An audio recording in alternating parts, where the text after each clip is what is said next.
World leaders continue to mourn the deaths of President Ibrahim Raisi. The Iranian embassy in Abuja also wears a lackluster look.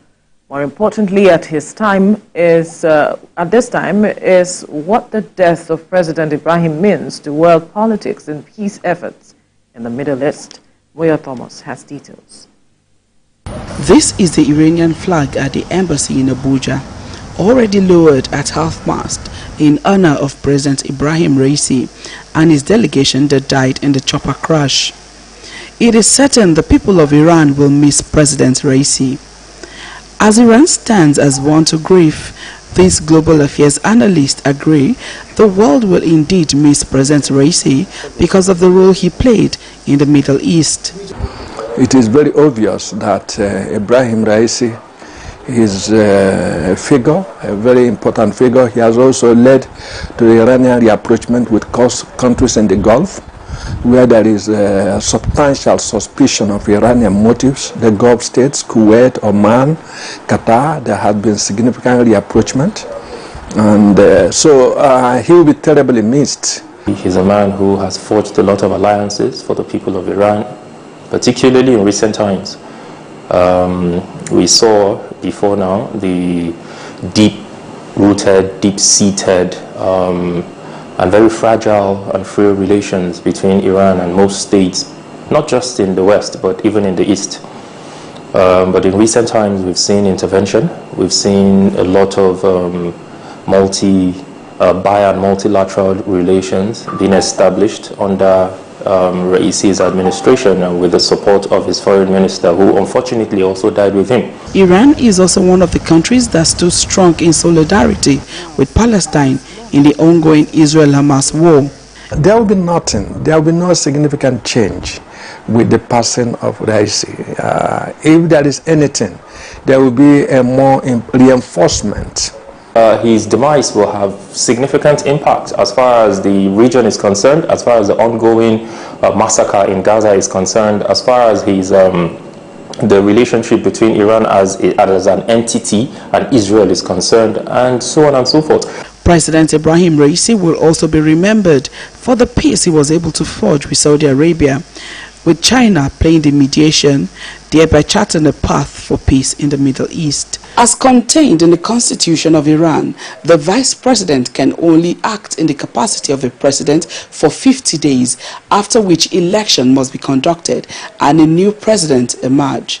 Hopefully, Iran will conduct election within this period and will have another President. Nweke Thomas, TVC News, Abuja. Well, joining us via Zoom from Belgium is Global Affairs Analyst Collins Nweke. Collins, good morning. Thank you for joining us. Thank you, Veronica. Good morning. Thank you for having me. Very well, thank you. Now, this matter of the death of the Iranian president has been generating reactions. There are those who seemingly are reportedly said to be happy that he passed, and there are those who are obviously weeping. But one that stood out is a report from the U.S. saying that the late president had blood on his hands. Let's get your perception of the response or reaction to his death and your perception of the person of Ibrahim Raisi. Ibrahim Raisi, may his soul rest in peace, is one figure in life and in death cannot be wished away just like that. He meant many things for many people. For the people of Iran, his country, he meant quite a lot way before he became president, having occupied very, very critical positions. He's known for his strong religious leaning, sometimes pretty extreme, but he was also known to be an astute politician who wouldn't take no for an answer. After a couple of attempts to become president, he did make it in 2021. But in a way, his presidency has been a mixed bag for the people of Iran. Now, it was not a surprise that his hardline position towards the West, United States, and the rest of them, Israel, became even harder. Nobody who knew him and had followed him, over the years will be surprised that, he became more hardline. But the thing is that even within Iran, he also became, even unpopular. Unpopular in the sense that the repression against women, for instance, and, hardened position on, religious practices and so on and so forth became even more serious under his watch, to the point that, his domestic policies were not, were, as a matter of fact, unpopular. The economy was, deteriorating to the point that Iranians even became more, how can I put it? They became more assertive in terms of civil unrest, protest, and so on and so forth. And so that is my preliminary assessment of who the man was. Now, his influence continues to be strong, and that was why I said that even at death, he's not going to be less influential, than he was when he was alive, because for him, it was, political ideology, one that a lot of followers have imbibed and will continue in that path for many decades to come. Right. So suspicions abound. There have been lots and lots of fingers and they've been pointed in different directions. The crash came 2 months after Iran launched a massive missile and drone attack on Israel. And then, relating to the Israel airstrike that killed, 2 generals in Syria on April the 1st. And then another one goes to, Tel Aviv, saying that, it's possible that Azerbaijan was also complicit because it's more like not so, friendly to the Iranians, but then very close to Israel. Then another point, accusing finger went to Mojtaba Khamenei, who is the son of Ali Khamenei, because Ibrahim Raisi was also seen as someone who will be the successor to the current ailing, or maybe somewhat ailing, supreme leader, Ali Khamenei. And the last accusation goes to the weather, looking at how difficult it was to locate the crash site and also how foggy it was and all of that. In all of this, how do you connect the dots? What exactly are you reading in this regard? Interesting conspiracy theory. That was Ibrahim, isn't it? Absolutely. I can't see the screen. Yeah, that's me. Ibrahim, good. I'm not surprised it's you. Always well prepared with your research and all of that. Now, it's interesting, Ibrahim, that all of these, conspiracy theories are there. Ultimately, the outcome of investigation is going to point to one of these possibilities that you have named. At this point, the possibility that enjoys wide acceptability amongst those who have no meat in this game is the fact that the weather was to be blamed for the crash. Now, the former foreign minister of Iran has also spoken. In his initial reaction, he had said that the blame goes to the United States of America, but not for any of those, conspiracy theories making the round, but he blamed it on the sanction that the United States has meted out on Iran, making it impossible to import, spare parts for helicopters and aircraft.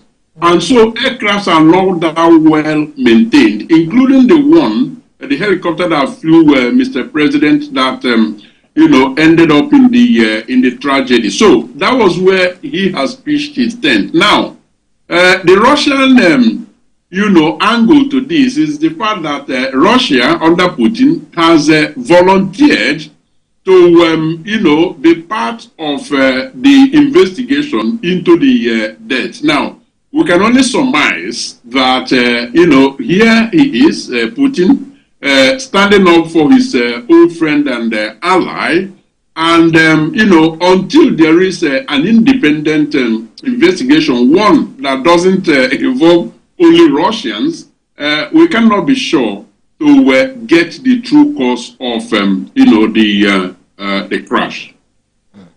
Right. Now, let's look at the U.S.'s position with regards to this matter. Earlier, I mentioned that they said that the late president had blood on his hands and that they were still going to continue to hold Iran accountable for destabilizing activities in the region. How do you see this matter now perhaps affecting relationships between Iran and other foreign countries, talking about its foreign policies and perhaps escalating tensions between Israel and every other country as it is?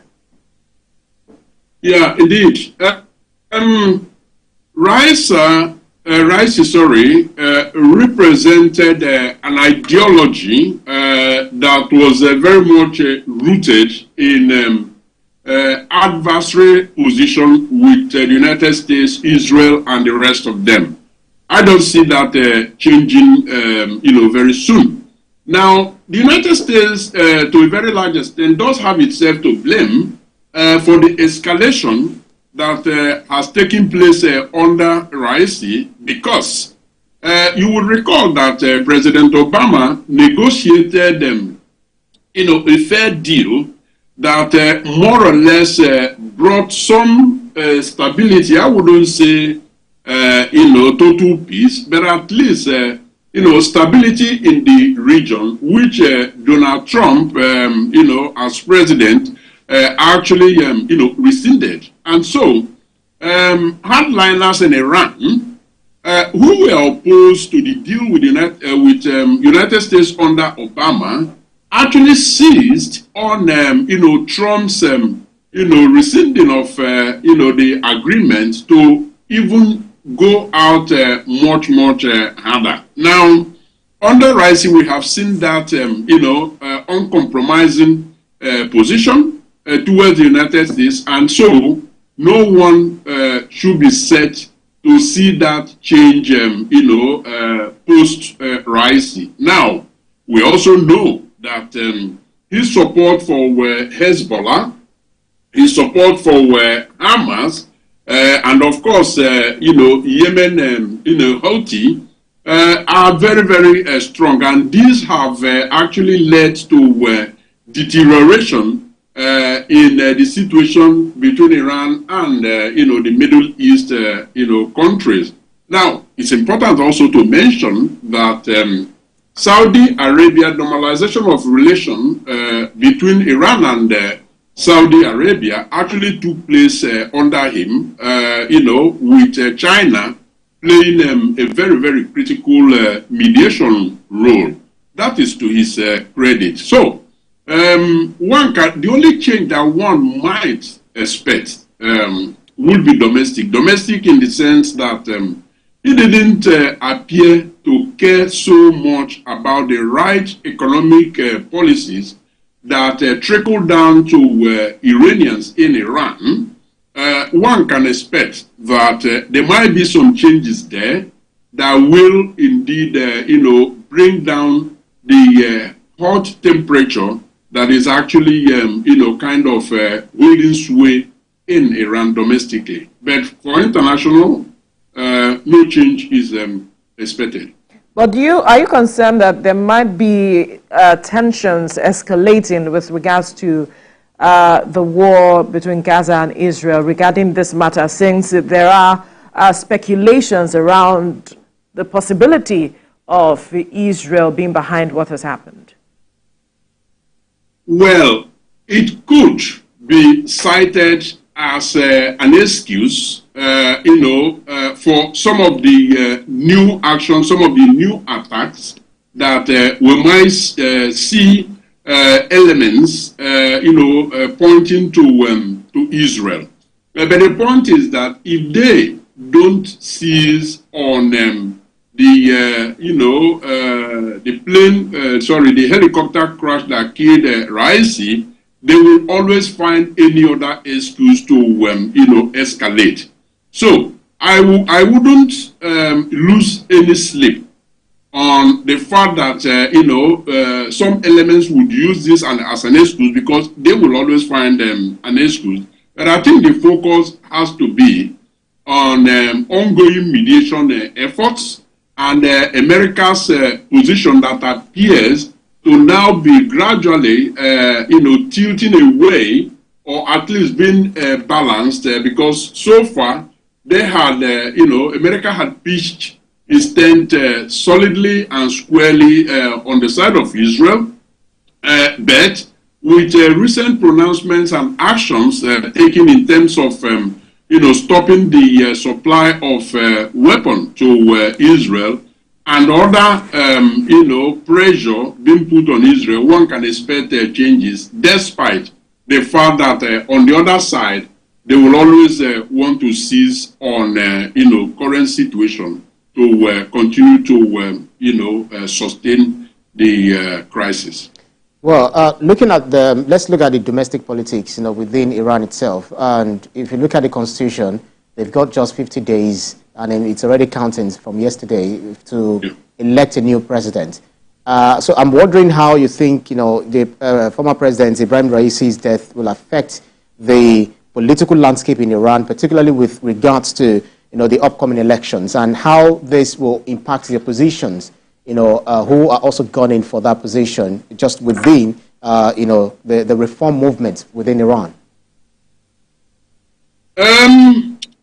Ayatollah Khomeini, being the spiritual leader, has, more or less shown his value, in the immediate aftermath of Raisi's death, by, making pronouncements that more or less, stabilized the country, took steps immediately to appoint the, first vice president as acting president, and very, very importantly, the letters and the spirit of the Iranian constitution appear to have been respected here, because that 50-day mark that you refer to has been actually enforced, because so far, the politics of Iran has actually agreed on a date for the next election, which is June 28th.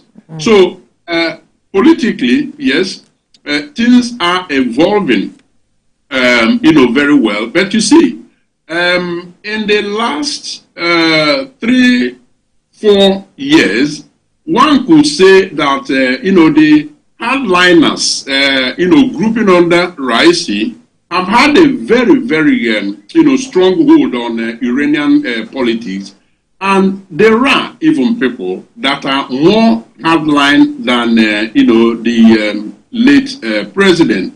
And so, yes, that will continue. Now, domestically, away from the politics, like I mentioned earlier, I think there is a high expectation that, economic policies have to be rejigged, because Iranians are suffering. But one thing they appear to not to fully understand is the fact that part of the reasons that the woes have befallen them economically is because of the sanction. And the sanction is there because of the deteriorating, relations between Iran and other Western countries that have, if anything, strengthened their sanction against Iran. So, one leads to the other. Without normalization of relations with the West, I believe that the economy will continue to bite, and there wouldn't be, sufficient funds to be able to pilot the domestic politics. So a long, hard look has got to be taken on the diplomacy as it relates to economic advancement in Iran, and it becomes wait and see who amongst those that are angling now to be the president will win the war of rhetorics.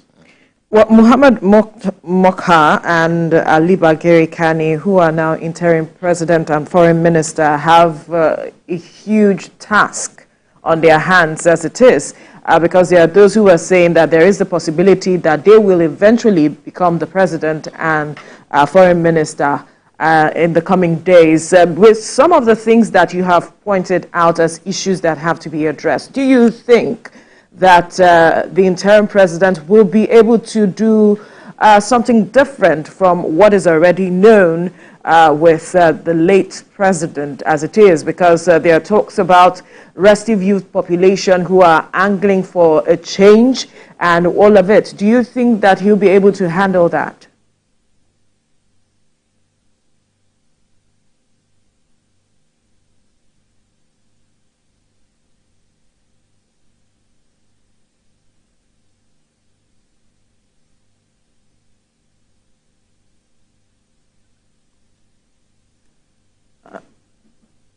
All right, we see Collins will join us as soon as he can, but then... Yeah, I can hear you now.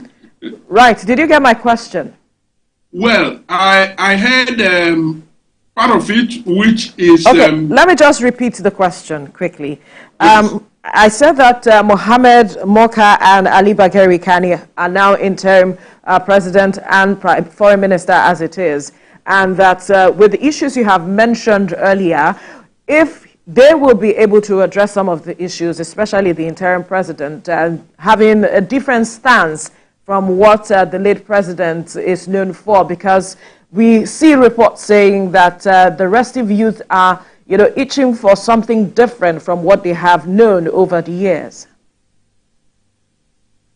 Yes. There is a very, very delicate balance to strike here, Veronica, because now you have those around the spiritual leader of Iran, Khomeini, and you have those that are on the progressive side, backed by the youth of Iran.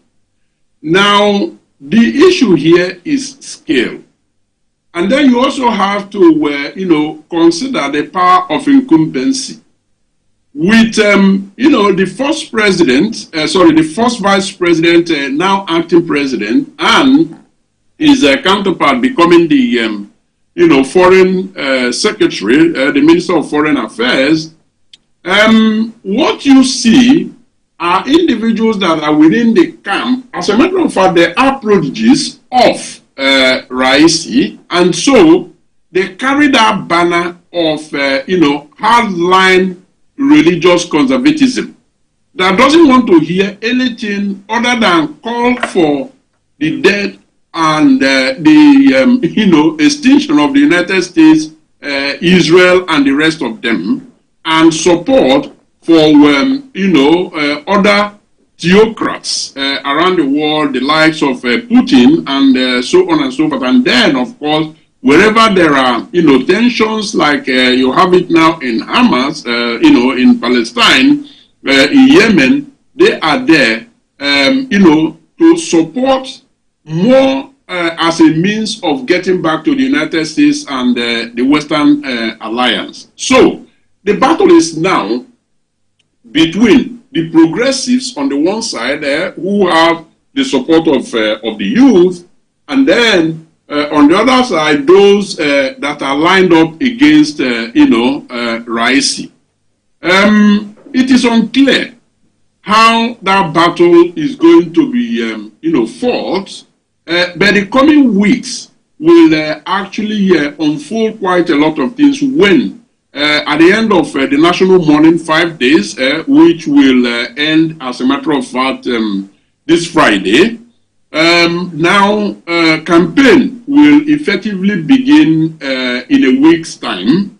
And when that happens, I think, we will then begin to see who is having the upper hand. Now, if the acting president, who obviously is going to, stand as a candidate to be president, if, as a matter of fact, he ever thought that this is going to be a walk on the park for him, I think that's going to be a very, very serious mistake, because the candidates that the progressives support have a very, very strong chance, holding on the economy that is deteriorating.